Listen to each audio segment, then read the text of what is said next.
Sige na nga, tigil lang natin itong mga kalokohan na to. Kasi eto na, wala nang lokohan. Seryosohan na para sa game number 2 draft. Aabangan natin dito kasi iba rin yung naging approach ng Team Liquid Philippines sa pagpasok ng game 1 draft kanina eh, no? Siguro makita natin na same sequence from TLPH. Alam mo, parang napapansin ko sa TLPH, no? Hindi sila yung super try-hard na kumuha ng mga best heroes per slot. Pero parang ang ginagawa nila is nagro-run sila, nagsisimulate sila basically ng iba't ibang composition na tingin nila ay gana. Kasi again, nung MSC, napakataas po ng priority ng Lancelot kay Carl TZ kapag open kinukuha nila kagad. But this time around, parang practice YSS mode. Practice YSS era si Carl TZ. Iba rin kasi yung yung kakayahan talaga ng isang YSS noon, taas ng damage early, may innate na stun, and para sa akin masasabi ko talaga na nasa top tier itong YSS na to. Kasi yung yung tag dito yung Lancelot, dahil sobrang technical nga niya, napakataas din at napakalaki ng room for error. No? Yeah. May technical requirement basically yung Lancelot, and napakataas ng punish na pwedeng ilatag sa'yo ng kalaban mo. So we'll see if TNC and TLPH will go for the same routes na ginawa nila nung game number 1. TNC will do the same bans. Arlo, Zushin, and Selena. Meanwhile, you have the Baksha and 1-1 for the side of TLPH. Inaalala ko lang kung ano yung third ban ng Liquid kanina. Kasi lumusot yung Lancelot. Wala rin pumansin ng Kalea. Siguro for TL, naalala ko na, yung CC ban. Kasi ayaw mo rin naman ibigay yung CC for the side of TNC. So, ang pwede maging adjustment ng TNC dito would be kung mauulit lang yung CC ban for Team Liquid Philippines, might as well. Kunin na nila yung YSS on their side kasi napakalaking tulong. Or Farsa. Pwede. Tapos juggle na rin. Bahala na kung ano kukunin. Kung kukunin ng TLPH yung Lance, edi YSS kanila. Kung YSS, Lance kanila. Kasi sa tendency ng Liquid ngayon, parang ang nangyayari is pinaprioritize ng Liquid is yung YSS. Pero sabi ng TNC, wag niyong bibigyan ng Lancelot Carl TZ. Alam mo naman, Farsa. sa kanya nga yung skin na yan eh. Ayan na, Farsa and Hylos. Actually, pwede uli nilang ilagay. Same pattern. Ito na naman yung mga archetype na latag dito ni Coach RC. Okay. Sila naman na Lapu-Laps. Kasi kanina, yung kinuha yung Gatot, sagot daw sa Farsa. Ito naman, sagot din naman sa Farsa, at least hindi ka naipit. Kasi tulad ng binabakit ko kanina, yung first phase Gatot Kacha ay medyo unwarranted for the side of TNC. Nag-double down! Uy! Ayaw magbigay ng kahit ano for TLPH. Wala rin daw kasing CC. Ang bilis na mga YSS. picks dito, YSS. Obviously, ito yung kukunin nila kasi matatanggal doon sa next phase. Ang challenge dito is, if you're TNC, anong palalaro mo kay Sanford? Palalaro mo ba yung glue or palalaro mo yung focus? Kasi those two heroes are gonna be picked up most likely by TLPH on the second phase. Okay, so glue yung tinanggal nila. Kanina kasi they opted to ban out Harith para kay Oheb. So maaaring wag na lang din pansinin kasi kung makakounter niya yung Lapu dahil makakagalaw siya doon sa stun, yung Gatot Kacha hindi.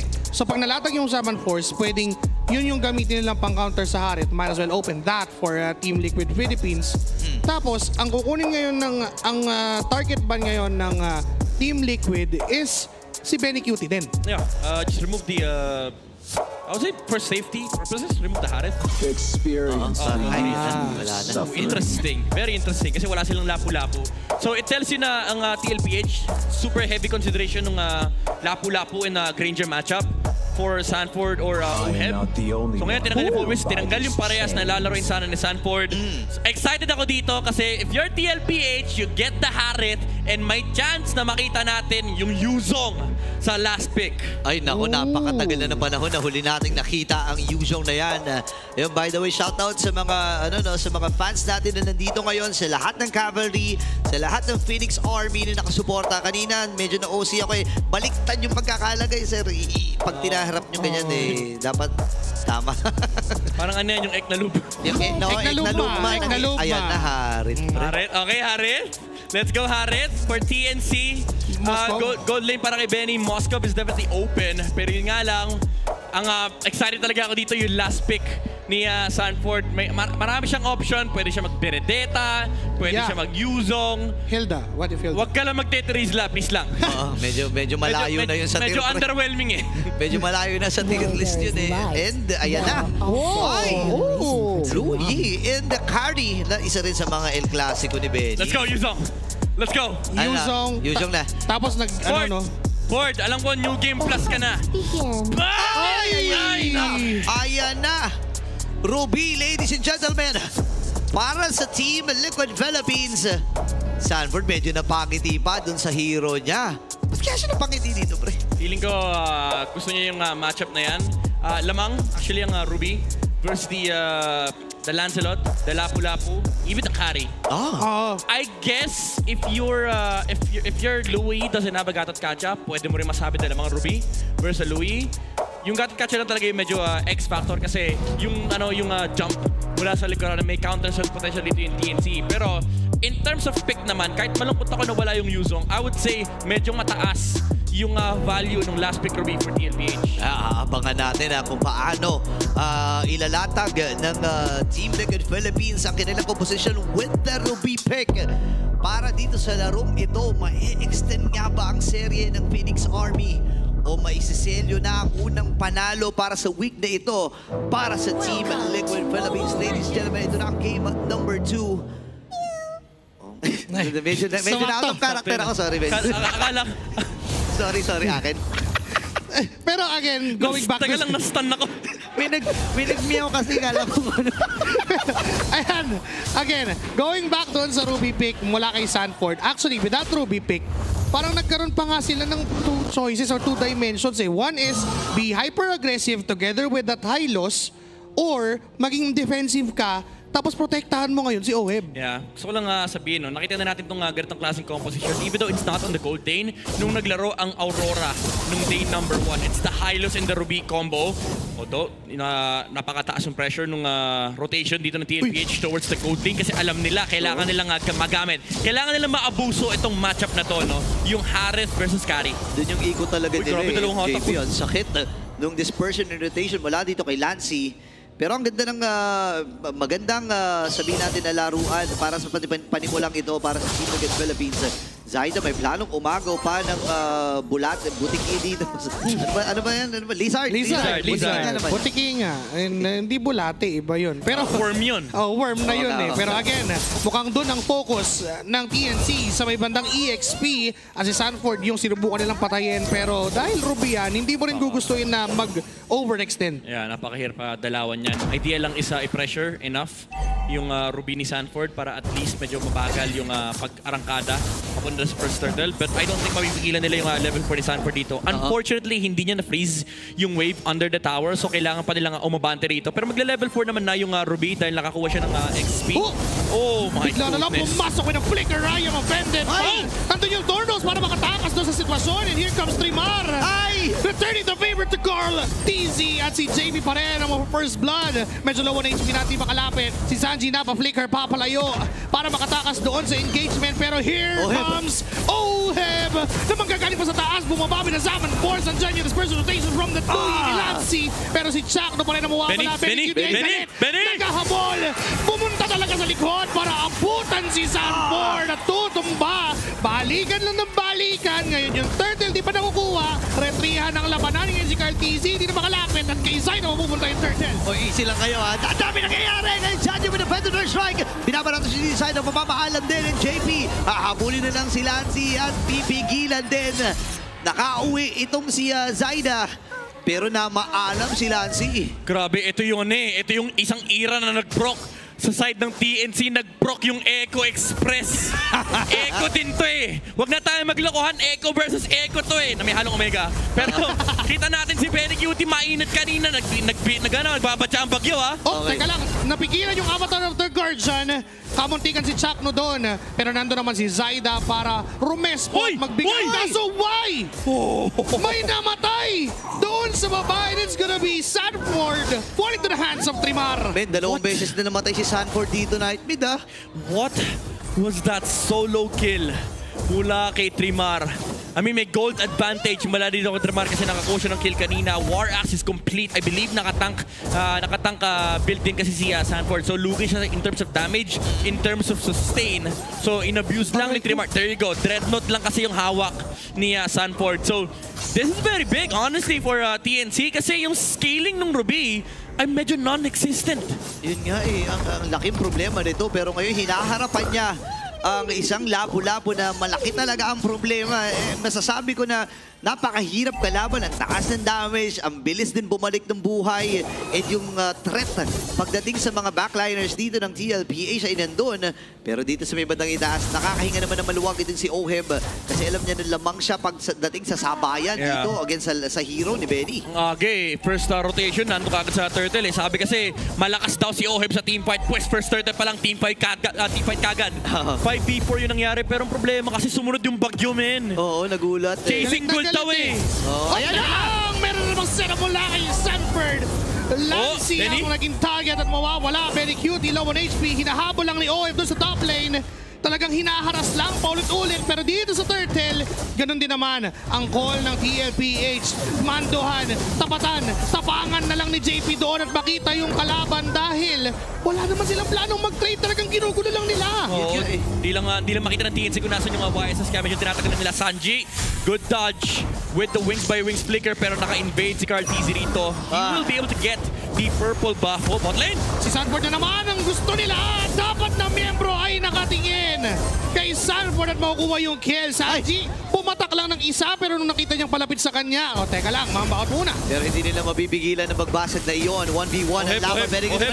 Ito na yung mga gold laners ng bagong henerasyon. Pero si Benny Cutie pa rin na magwawagi. Napakasakit nung mga shuriken. Ang laki nga ng problema din talaga ng TLPH. Di ba tapos yung TNC? Ito yung express. Ito yung ayaw magpa-analyze. Ito yung manahimik ka. Manood ka lang. Ito yung kakatigil ko palang magsalita. Magsasalita ulit ako eh. Yun na nga eh. Tsaka, makikita natin talaga sa tempo ngayon ng TNC at ng Team Liquid Philippines na ayaw nila magpaawat. Mga papebegers tong mga to. Mga hindi magpapaawat. Pero Okay. ayaw na rin magpaawat. Okay. 1.6k para sa TNC. Onting hinga, pantay naman yung gold ni Oheb tsaka ni Benecutie na equalize ni Benecutie rito yung kalamangan ng bahagya na meron na hawak dito yung Harit. And napakalaki ng problema na kinakaharap ng TLPH ngayon. Aside from the fact na nawala yung death ball na timing na meron sana yung kanilang lineup, behind pa yung kanilang XP laner na si Sanford, the Apex Predator couldn't stand in front of the teamfight against TNC kasi sobrang overwhelming na nung damage output ni Zaida, ni Benit, pati na rin ni Lancy. Men, same target, same formula ang nangyayari ngayon sa TLPH. Remember, nung laban ng TL against Onyx Philippines, kahapon ganito rin yung naging sitwasyon. Maagang namamatay itong si Sanford. Hindi rin siya makapwesto ng maaga at kailangan sa mata nito. Pero ito na! Ayan naman yung set of flicker mula kay Sanford at si Lancy na naman yung nawala ngayon. Si Owe pinapapasayaw. Tinatamaan nga lang sa mga Bravest Fighter mula kay Sanford! Gandang don't run working mula kay Sanford para protektaan si Hoeb. Na-cancel yun, pero si Benny Cutie tumatrabaho na sa may bandang gitna. May split push na rin ang ginagawa dito si Benny. Pero si Chakdo ilalayo. Tremor and JP nagkakatitigan. Oy, binabagyo sila. Binabagyo sila doon sa may bandang ibaba. Sakto maulan din. At kailangan may mag-react doon. Pero sa parang pipili nata nila, turtle na lang. Pinapatagal ngayon ng TNC yung turtle fight. Pero tinamaan sila doon. Yung better air strike ay ang makakakuha nung bagong kasabay ng pagbagsak ng Torre downtown. Ngayon humahabol ngayon ng TNC up-down dahil yung apat na miyembro ay mapapatras sa top lane. Inubos yung form ng TLPH. Ninakaw pa yung pagong mula kay Carl TZ. Retring pangkalawakan mula kay Zaida.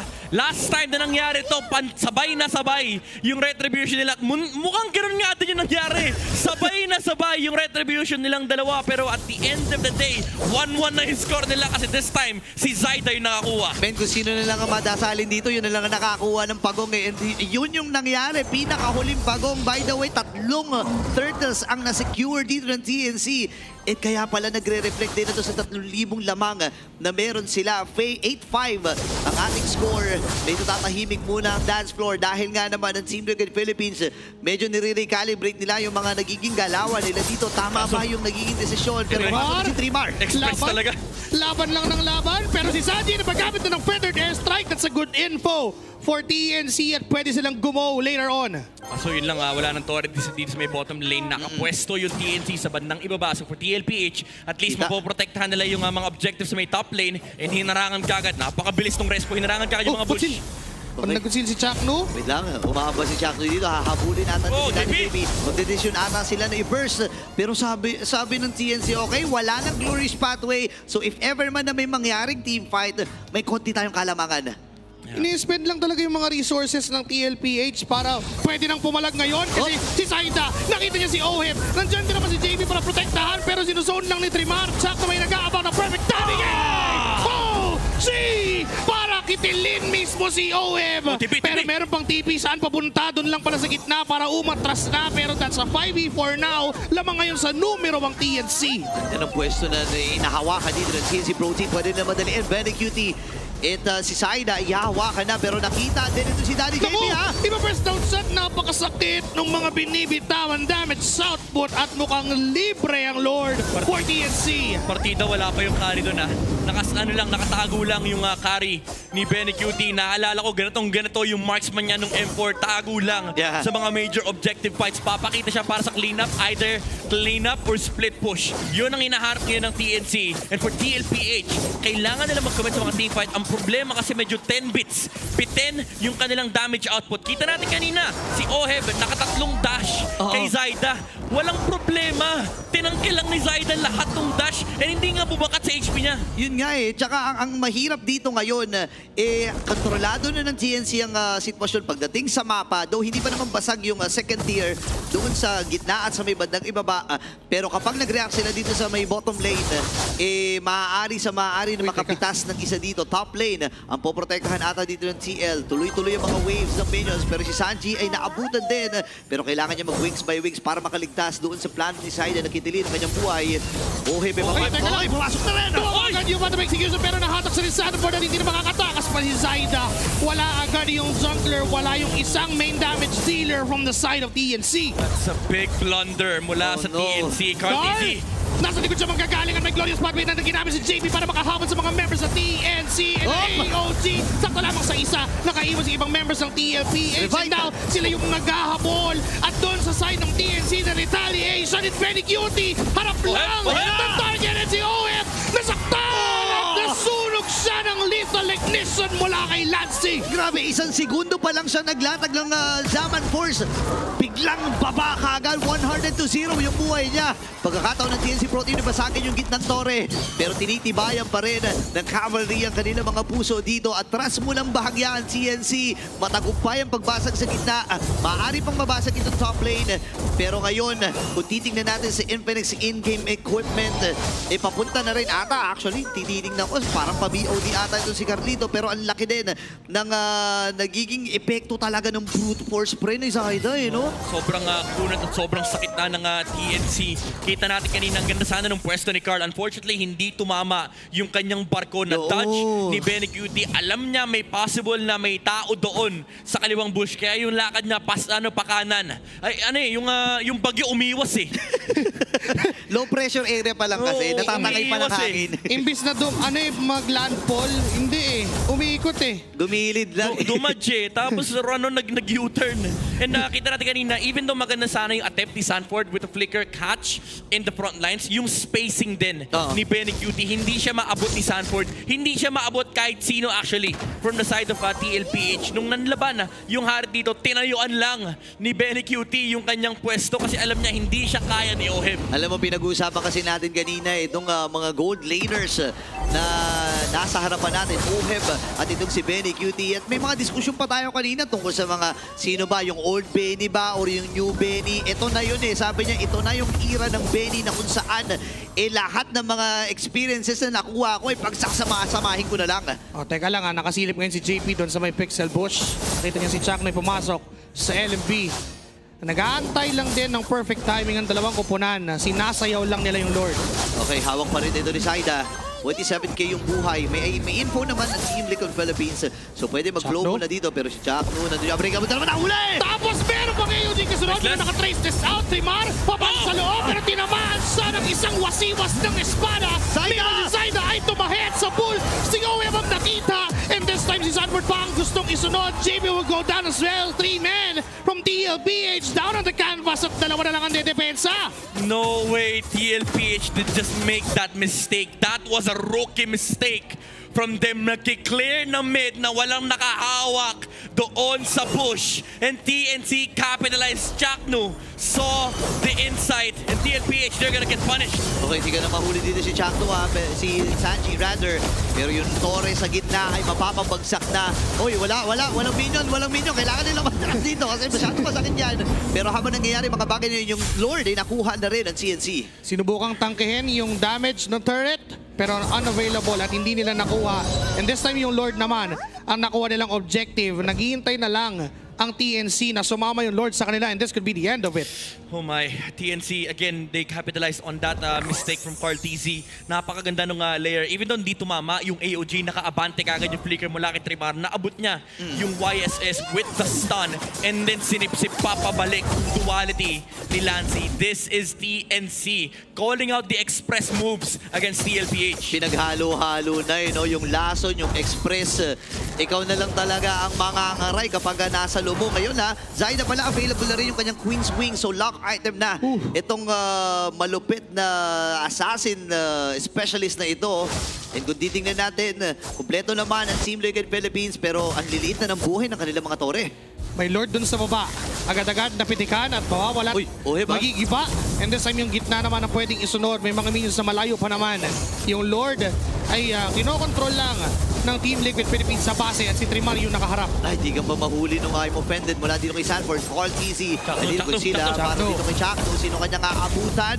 Pero nag-zone lang sila para matagumpay na makuha yung Torre dito sa gitna. Lumalayo. Pero pumasok ni Trimar. Flicker. AOG kaso di lang kumonekta. Pero strike. Sumakto sa dalawa. Si Chakno ang naiibig sa gitna. Si Saida tumahipa sa mga minions. Si Cartesian yung target. Pero si Chakno mawawala yung immortality. Si Lancy ay ginagamit ng dispersion rotation. Pero si Saida ay buhay pa rin. Nabuhay pa rin talaga ang assassin ng TNC. Oh my goodness, grabe.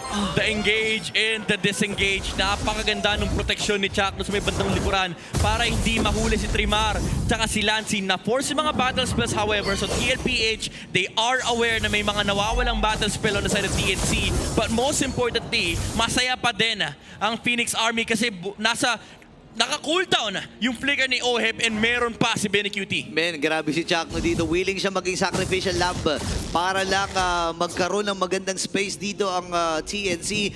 Again, marami mga mahika na tayong nakita at nakilala dito kay Chakno. Lahat ng mga days na talagang sabihin natin na nasa prime pa itong si Chak Mamba.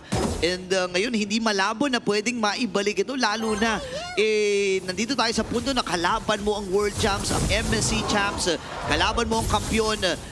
Mas na-challenge dito ang TNC. Kita-kita naman din yung challenge na yun ay may resulta sa challenge na kinakaharap ng Team Liquid Philippines dahil bukas na yung base nila and it's just one turret na nakuha nila out of TNC. Oo nga, no? Isa lang palang napitas dito. Pero again, Team Liquid Philippines, hindi pa rin naman to imposible. Lord ay available na, hindi pa ito yung enhanced na Lord. Pero may mga bagay na kailangan i-consider dito ang CLPH at sinata ito. First naman yun, nakaharap na agad.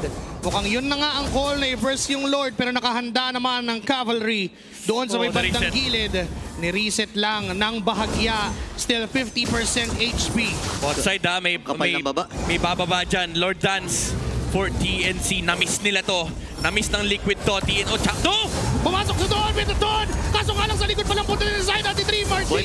Saka si Chakno yung mapapa. AOG papalayo. Carl TZ ngayon papasok. Trace this in. Nandyan yung bangka ng Mountain Sucker pero retry na lang ang laban. Carl TZ pumapana pa. Kaso nga lang hahawakan niya na yung Lord! TZ ang makakasecure. Benny Cutie nga lang doon sa likod. Kinuha niya itong si Sanji, OM and Benny. Don't get! Pero shut down mula kay Carl. TZ napagutan bigla si Benny doon. Pero dalawang buhay plus dalawang buhay kapalit ng Lord nga lang for Team Liquid. Oh my God, na-cancel yung na-cancel yung naka-cancel yung flicker. Hindi flicker, yung dash. Nag-flicker out sana si Benny Cutie pero umabot yung pana. Tsaka yung Don't Run Wolf King ni Sanford. And Carl TZ, he saw na ang layo nung Lancelot. And he took the opportunity to slay down the Lord. These micro decisions. Oh my goodness. Grabe, hinarapan na rin kasi talaga ni JP no, para hindi makadikit doon sa vicinity ng Lord. Ang ganda ng palitan nito. Actually, hindi na natin nakita yung Lord fight. Pero ito na naman yung papalagyan. Medyo masakit yung mga vacuum player si Carl. Hindi na pa pinili ng immortality. Agad-agad na mabuhay doon. Nakakatakas pa!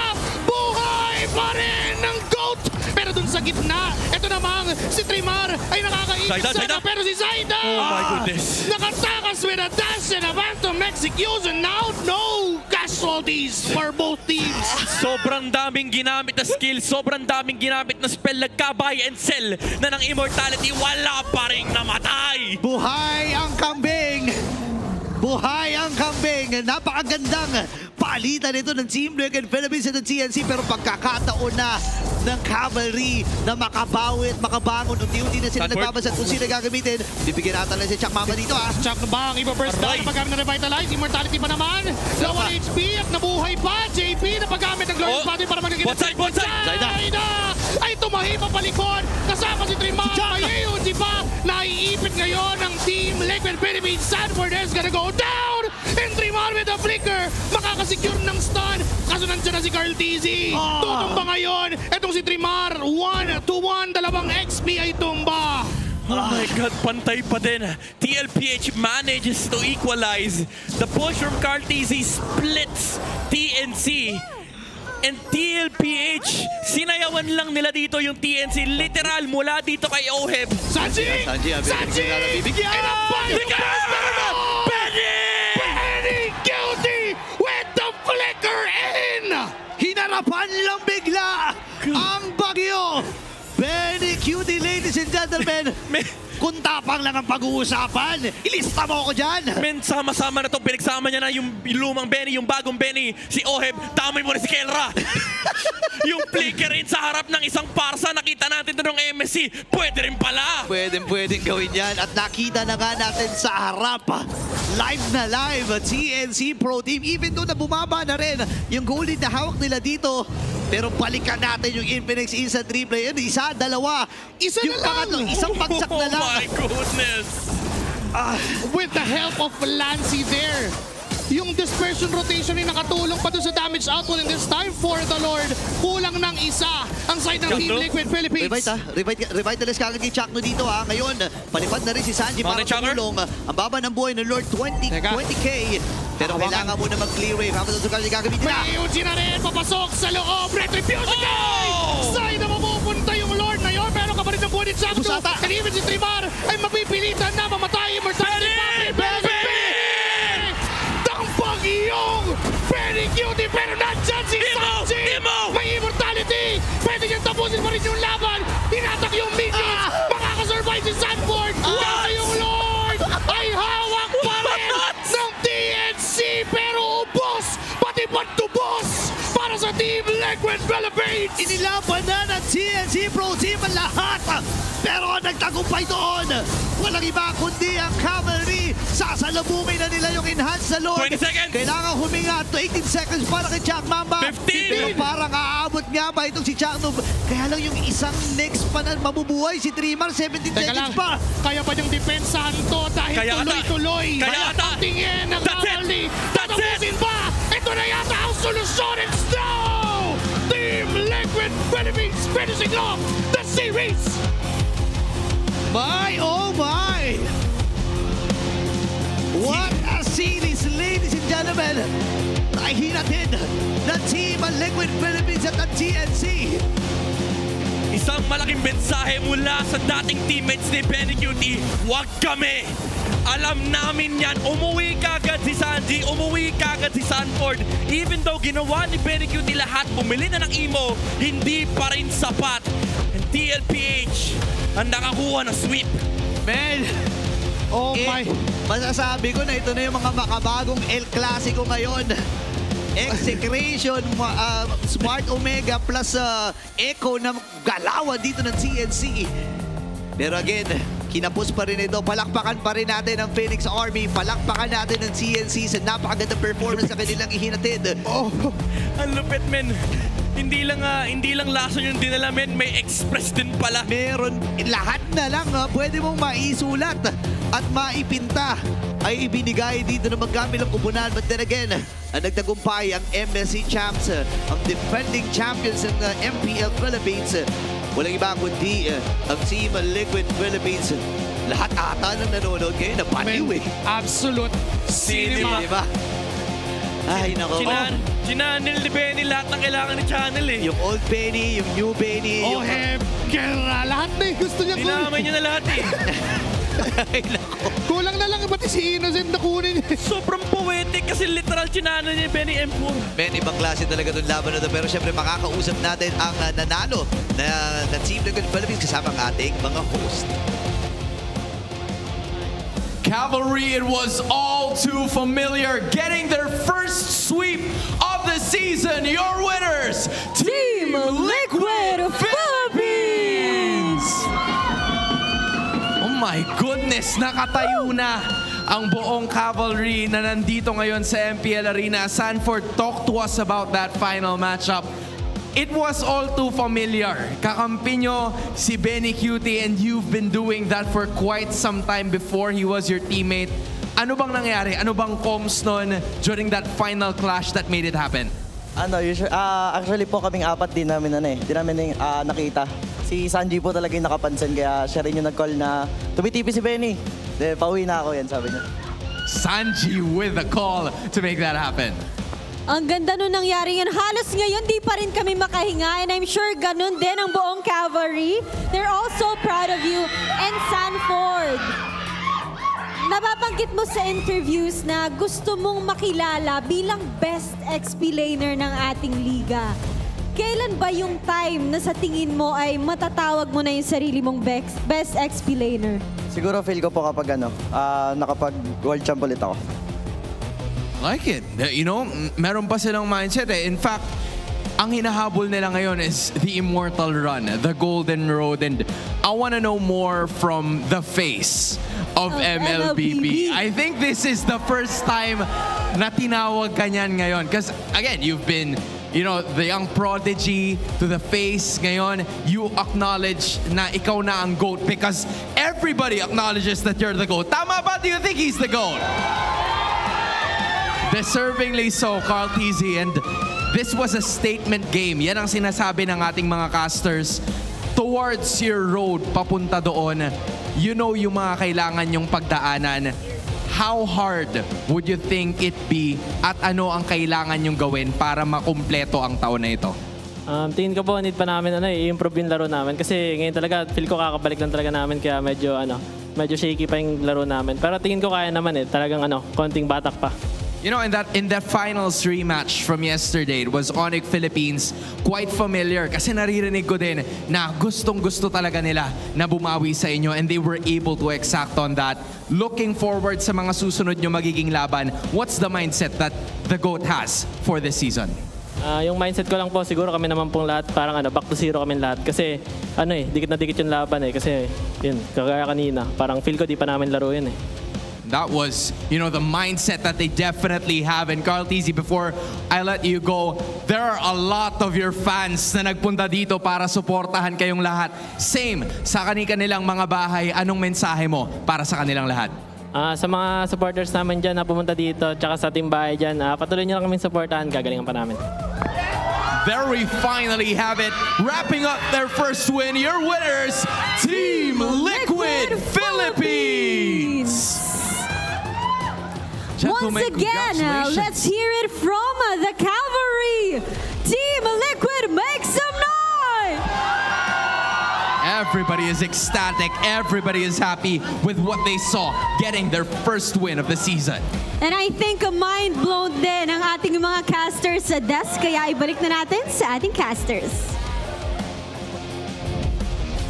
Ay nako, Odin, sinabi mo ba? Talagang sumabog ang aming mga utak doon sa naging serye na yun. Men, halo-halong emosyon na rin ang naramdaman ko. Kulang na lang, tumalon ako dito sa gas natin para lang...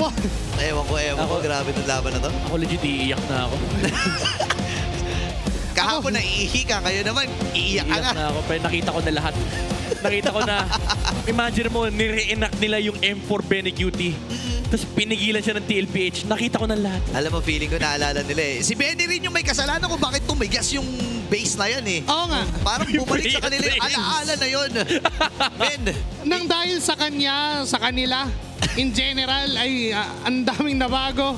And I have to give it to our MVP, Carl Tizzy. I mean, marami siyang mga, yung lahat ng turtle nakuha pa nga ng side ng TNC. Marami siyang misretreats doon, forced miss na sa side ng TNC, pero ibang klase rin kasi yung ginawa at yung puso nila doon sa dulo. Yeah, kung naghahanap ka ng dahilan, itong taong to, itong muka ni Carl TZ, ang dahilan bakit napakarami na gusto mag-compete sa pro, bakit maraming TZ sa mga AJ, bakit may clan ng TZ clan.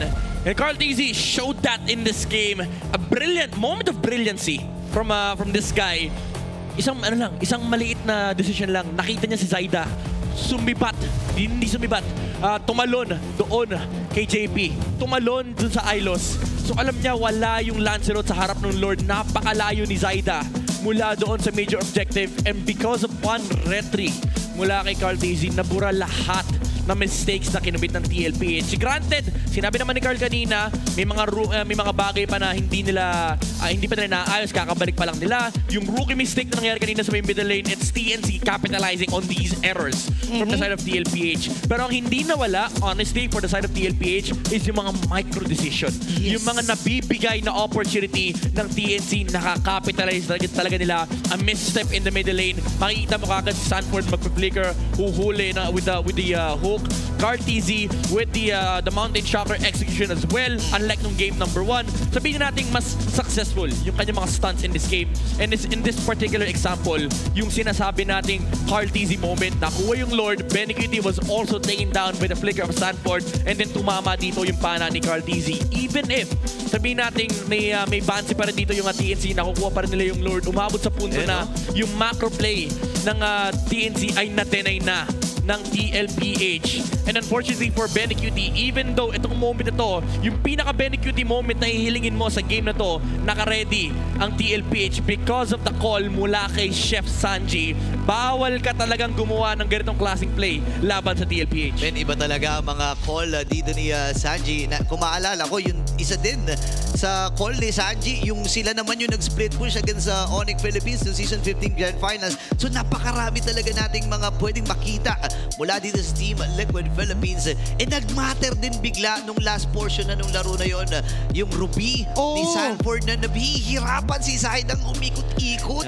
Yung hindi na scaling yung nangyari dito sa lineup ng TLPH. Yung teamfight prowess na lang nila with the vision advantage na meron dito si Carl TZ, yung timing ng kanyang mga Mountain Shocker.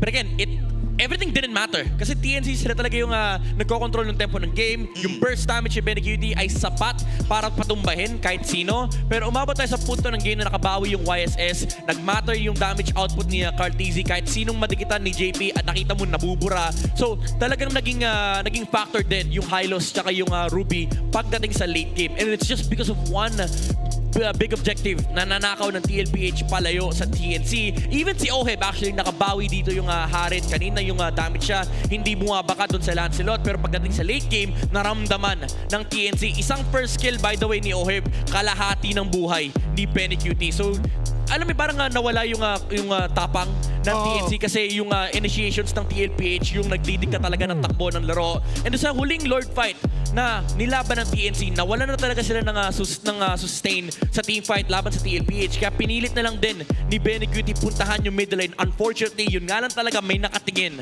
mula sa Liquid Philippines. And looking at these 4 players, ito mo agad, Rich Guy para kay Carl TZ, the carry para kay Oheb. Timar really is the sandbag dun sa laban na yun. Talagang lahat ng mga pwedeng damage output tinangkin niya. And Chakno with those sets, with those taunts na when it mattered most for TNC, gumagana for them. And in fact, yung point out mo kanina na yung isang taunt down mid lane, yun pa yung deciding factor sana for TNC. Kaso nga lang, this man happened. Iba talaga ang pag-ibig ng baby kicks.